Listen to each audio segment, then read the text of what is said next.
Daqui Moisés Miguel, Chickstra Boy. Essa é a nossa primeira aula sobre Network Engineer Level 1, onde a gente vai então discutir questões muito interessantes sobre diferentes vendors, mas, acima de tudo, entender sobre como protocolos e tecnologias realmente funcionam. Essa é, de facto, uma aula teórica e que não exige muito daquilo que são a prática, não é, dos nossos alunos. Ok? Então, quando a gente fala basicamente sobre networking, quando a gente fala sobre rede, a primeira coisa que nos vem em mente é a interligação de diferentes dispositivos no contexto de networking, mas quando a gente fala sobre rede, estamos a falar de conexão, comunicação, por exemplo, no contexto social, com diferentes pessoas. Pessoas não é interligadas, seja por laços familiares, por amizades, então eles criam basicamente uma rede de conexão, ok? No contexto de networking, não é diferente. A conexão que existe entre diferentes dispositivos que possibilita a eles trocarem, por exemplo, determinadas informações e recursos, baseando-se em determinados protocolos, é rede, é networking. Então, quando a gente vem basicamente trazer o conceito sobre networking, a gente precisa entender que networking é a interligação de diferentes dispositivos com o objetivo de trocar informações ou partilhar recursos da rede. Ok? Então, a gente tem basicamente aqui um exemplo, não é? Onde vocês conseguem ver diferentes pessoas, não é? Que estão basicamente conectadas, ok? E o outro ponto aqui é que vocês então têm basicamente aqui uma questão teórica que eu não vou estar aqui a ler slide porque vocês vão ter basicamente esse material disponível na página de recursos, não é? Do curso, ok? Então, quando a gente basicamente fala sobre fundamentos de rede, já conforme havia explicado, vocês estão basicamente a falar sobre a conexão entre diferentes dispositivos que é com o objetivo de partilhar, não é, informações e recursos na rede e hoje em dia a gente vê então determinadas aplicações como por exemplo Facebook, Twitter, Instagram, ok? E todos esses vossos alunos fazem, ou todos os vossos alunos, digamos, todos os vossos amigos, não é? Nessas redes sociais fazem parte da vossa rede de contatos dessa, dessas aplicações, essas redes sociais, não é? Então a gente chama de redes sociais porque é por causa da conexão, não é, social que vocês vão criando dentro da própria aplicação, ok? Então, o objetivo de networking é a comunicação, acesso à informação e entretenimento, ok? Basicamente, todos esses recursos que a gente vê na internet, elas têm o objetivo de trazer principalmente entretenimento e comunicação, ok? Então, esse é o conceito de networking e a gente não acredito que não seria oportuno trazermos muitas outras questões aqui. Então, como dizia, networking é a comunicação entre diferentes dispositivos, não é, na rede, com o objetivo de trocar informações ou partilhar recursos da rede, ok? Essa é uma definição no contexto de rede, ok? De networking. Ok? Então, como é que esses dispositivos são identificados, não é, na rede e como é que a gente então consegue identificar que esse é um dispositivo, esse é um outro dispositivo, ok? A gente vai trazer dois conceitos fundamentais a nível de networking, ok? Que são o endereço MAC, que a gente vai abordar isso com maior profundidade quando a gente falar sobre o modelo OS, e o endereço IP, que a gente também definitivamente vai abordar melhor quando a gente falar sobre o modelo OS. Quando a gente fala sobre o MAC, estamos a falar basicamente sobre o Media Access Control. É o tipo de informação que é registrada no hardware do dispositivo. Ou seja, ela identifica o hardware do dispositivo. Imagine num DNA. Todas as pessoas têm um único DNA. Você pode ter, por exemplo, dois Moisés, pode ter, por exemplo, dois João, dois Fernando, ok? Dois Miguel, mas o que eles não têm em comum é as digitais, por exemplo, o DNA, por exemplo. Ok? Então, quando a gente fala basicamente sobre o MAC address, a gente está a falar sobre o DNA daquele dispositivo, algo que não pode ser mudado. Não importa se ele vai, por exemplo, para um outro país, o DNA continua sendo o mesmo, as digitais continuam sendo o mesmo para uma pessoa. Então, para o MAC address é a mesma coisa. Não importa em qual rede que ele esteja, não importa em qual país que ele esteja, o MAC address de um dispositivo sempre é o mesmo. Ok? A outra questão é o endereço IP. O endereço IP é também uma das formas de identificar dispositivos na rede, ok? E ele é constituído por um número de 32 bits, no caso do endereço IPv4, ok? E o MAC address ainda é também constituído por, ou também é constituído por bits, mas em vez de 32 bits, a gente fala, o MAC address é constituído por 48 bits, ok? O que constitui então 12 dígitos hexadecimais, ok? Vocês têm basicamente um exemplo aqui sobre o MAC address, onde vocês têm basicamente os três primeiros dígitos hexadecimais vão representar a Organizational Unique Identifier, que é basicamente o, o, o vendedor, digamos não vendedor, mas a quem produziu não é esse dispositivo. Okay? Ele vai identificar quem produziu esse dispositivo, esses três dígitos, e os três últimos dígitos vão identificar então o dispositivo. Ok? E no caso do endereço IP, o endereço IP definitivamente a gente vai discutir melhor essa questão nas aulas sobre endereçamento IP, ok? Mas o endereço IP ele pode ser privado, pode ser público, ok? O que significa que os endereços privados são aqueles endereços definidos pela IANA segundo a RFC 1918 que podem ser utilizados dentro do teu Autonomous System, ok?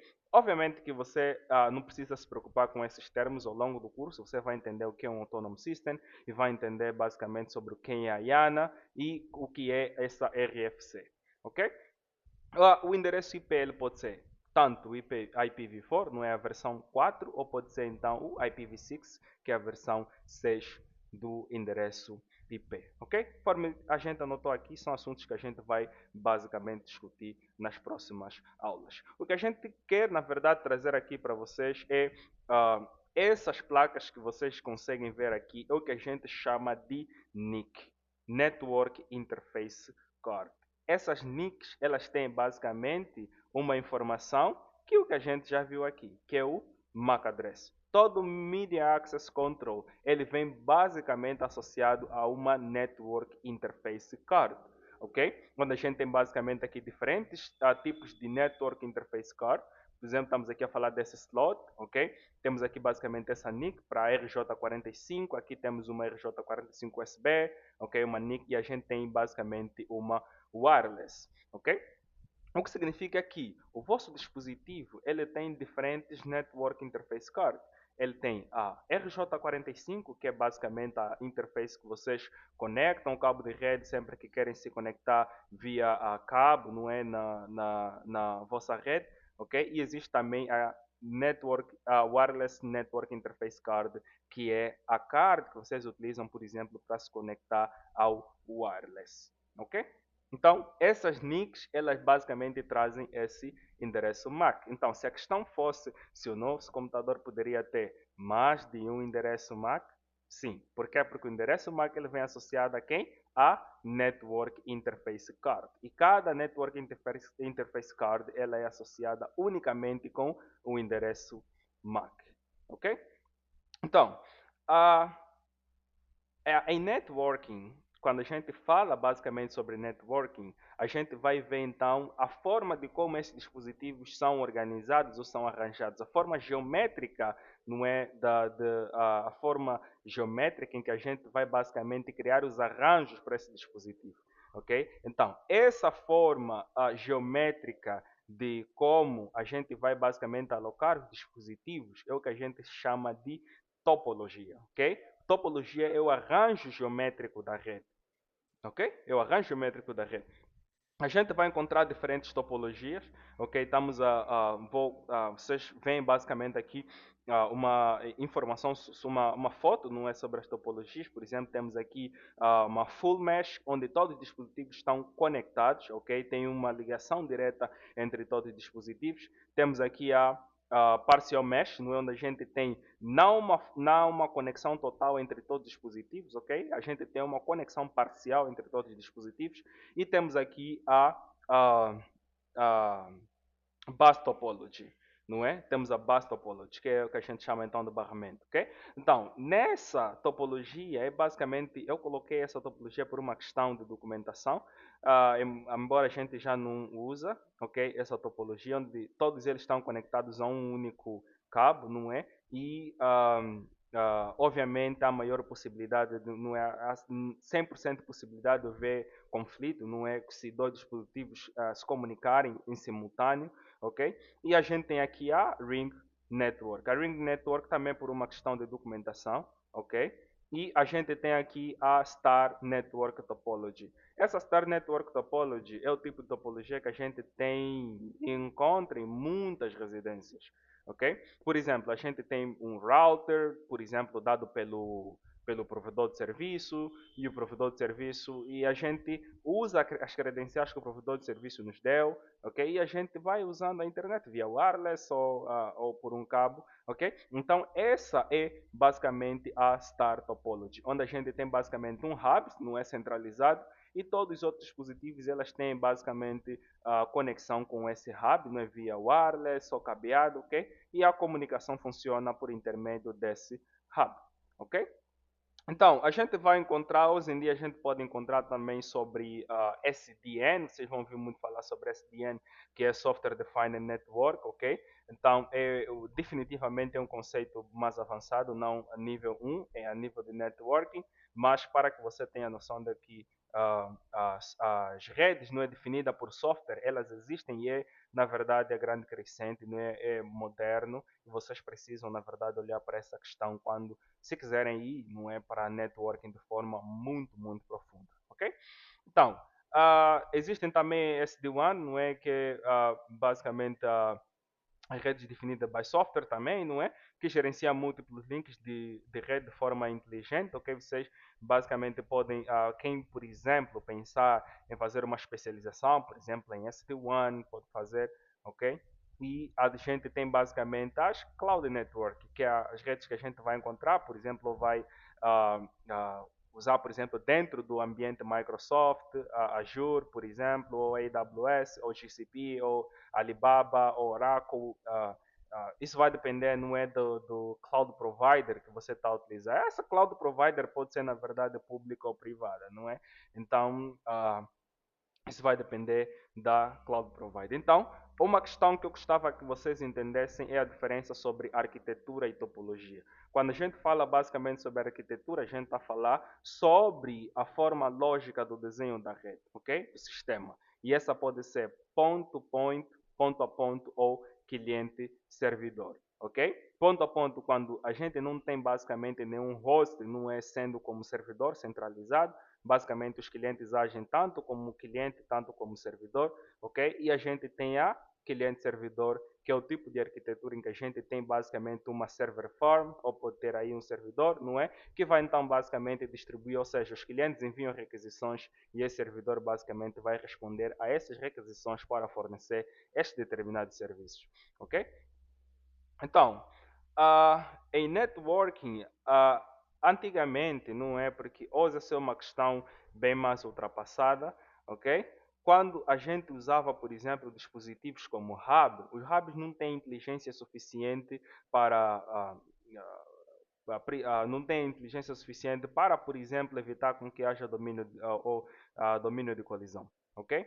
Eles funcionavam como uma tomada. Imagina uma tomada elétrica, não é, quando você conecta vários dispositivos e liga ela a uma extensão, não é uma extensão elétrica. Tu conectas vários dispositivos a ela e quando ligares a tomada, basicamente todos aqueles dispositivos serão energizados, certo? Então, os hubs, eles não tinham basicamente a inteligência que um switch, ou que um router, ou que um firewall tem, ok? Os hubs, eles basicamente funcionavam simplesmente para estender o sinal para outros dispositivos, ok? Então, quando a gente fala sobre domínio de colisão, está basicamente a falar sobre a forma de como esses frames podem não colidir no momento de transmissão entre diferentes dispositivos, ok? E a gente tem o domínio de broadcast, ok? O domínio de broadcast é diferente do domínio de colisão. Por exemplo, para o caso do switch, ok? O switch ele resolve o problema que o hub teve, ok? Ainda não estamos a falar sobre dispositivos de networking, não se preocupem. Eu estou a trazer basicamente essa questão dos dispositivos para entendermos sobre a diferença de domínio de colisão e domínio de broadcast, ok? O switch ele vem basicamente, cada interface do switch ele tem um domínio de broadcast independente, ok? Tem um domínio de broadcast independente. Então, cada dessas interfaces, ela basicamente vamos considerar que ela está isolada, ok? E que esses dispositivos, eles basicamente podem se conectar, ou podem trocar frames entre si sem haver conflito, ok? Entre eles. Mas o que o switch tem é que essas interfaces podem ter, por exemplo, em comum, essas portas desse switch, é o domínio de broadcast. O que é domínio de broadcast? É basicamente quando esses dispositivos no mesmo equipamento conseguem trocar basicamente informações de camada 2, ok? Entre si, ok? Aí eles estão no mesmo domínio de broadcast. Por que eu digo isso? Para aquelas questões, por exemplo, dois dispositivos que estão na mesma VLAN, a gente vai explicar sobre o que é Virtual LAN, não se preocupem, ok? Vamos ver isso durante a formação. Então, esses dispositivos, basicamente, eles estão no mesmo domínio de broadcast, ok? Então, estamos juntos. Na próxima aula, então, a gente vai discutir questões mais avançadas sobre networking e deixar então questões teóricas para entender, não é? Questões práticas é preciso questões teóricas, ok? Então, estamos juntos então, espero então que você siga com as aulas e estamos juntos.